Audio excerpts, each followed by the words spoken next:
guys, welcome back to another by Candace Jones production. In today's video, I'm going to be showing you how I get my DIY art prints. In my housewarming vlog, I told you guys that I would show you how I do it. So I'm going to show you how I do it. This is my first home decor type video. So make sure you give me a thumbs up if you like it so I can know to continue doing videos like this. I love doing DIY projects and, you know, home hacks and stuff like this now that I am a apartment owner. So without further ado, let's get into the video.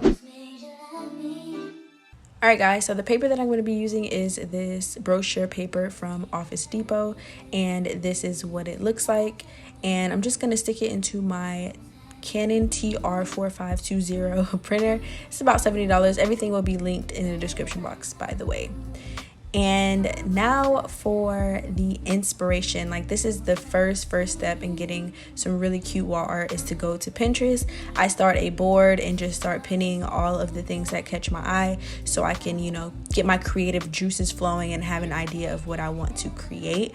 So these are some of the things that I pinned, and once you pin something, you can kind of go and look at the things that are similar to it and pin from there. So it's really like a rabbit hole. So that is my first step in creating some really cute wall art. Next, to design a wall art that is mostly made up of text, I go to canva.com. Canva is a really good tool. It is free, even though I have the version that you pay for. And you're just going to log in and go to create a design, and then you're going to enter the dimensions. And because I'm using printer paper, I'm just going to use the size of the paper.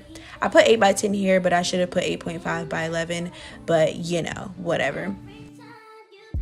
And now that we have our dimensions down, we're just going to start with our text, whatever it is that you want to put. I decided to put I am love and I am light. And with my version, I have the option to download fonts and plug them into Canva so I can use my custom fonts. I get all my fonts from defont.com, and they have so many. But again, that is a premium feature on Canva where you can upload your own font. But if you don't have that, you can easily go in and use the fonts that they have there. They have some really nice regular and script ones. So I'm just going to go ahead and do my little design, nothing crazy, and then I'm going to download it in a PDF print file, and then I'm going to send it to my printer.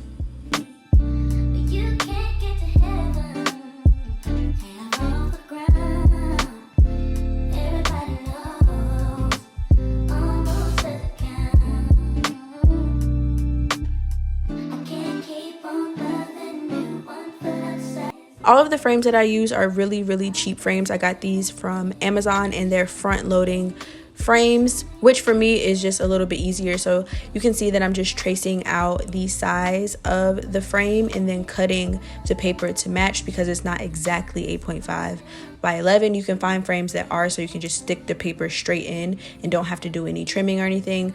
But these are the ones that I bought, so I just stick them in there and then place the glass on front. And that is it. Isn't she cute? I put this one in my my little fake studio. Now for my wall art with some graphic, you know, some graphic elements in it, I use this app called Over, one of my favorite apps. I use it literally every day. So you just go in and create a file. You can make it whatever size you want, really. And I do the transparent background, and then you can add graphics. They have some really good graphics that are already built into the app, and you just search through those. I have my collections that I already like, and find one that you like and just plug it in, and you can see that I'm changing the color of the one that I chose and sending it to my email to print later.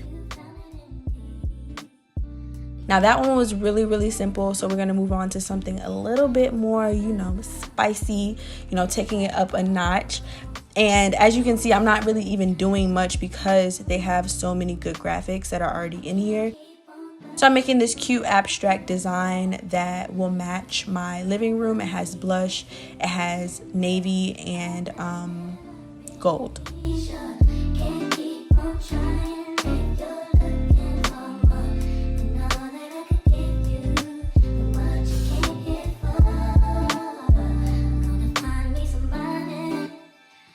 And once you have all of your graphics saved and sent to yourself, you want to save them to your computer, drop them back into Canva and size them, and then print them just like we printed the other one.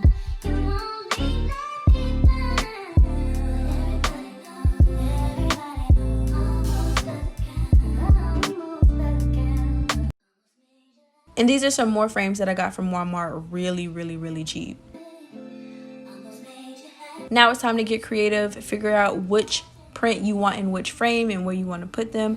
I decided to put this leaf one right here.